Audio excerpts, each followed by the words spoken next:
জায়গাটা বেশ ভালো হয়েছে। এখানটা এত সুন্দর সকাল থেকে রোদ থাকে যে আমার মা প্রত্যেক দিন এখানে সকালে উঠেই শতরঞ্জি, কম্বল, বালিশ যা থাকে সব এখানে রোদে দিচ্ছে।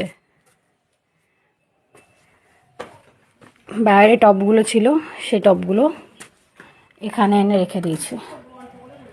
গাছগুলো বাইরে ছিল, সিমেন্টে প্রচুর খারাপ অবস্থা হয়ে গেছিলো গাছগুলো। এই গাছগুলো আস্তে আস্তে ফুল হচ্ছে। এটা সাদা ফুলের গাছ, দু একটা করে ফোটে, পুজো দেওয়া হয়। আর এগুলো শীতের ফুল, এগুলো ভাবতেই পারিনি যে এগুলো ফুটবে, মানে একটাও কুড়ি আসেনি।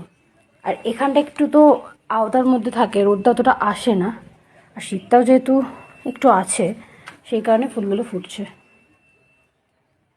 এই যে একটা ফুটেছে, এখন এখানে কুড়ি রয়েছে, এখানে একটা কুড়ি রয়েছে। এটাও তাই, এটা একটা ফুটেছিল, এটা শুকিয়ে গেছে, আর একটা ফুটেছে। যাই হোক, ফাইনালি যে ফুল ফুটেছে এটা দিয়ে আমি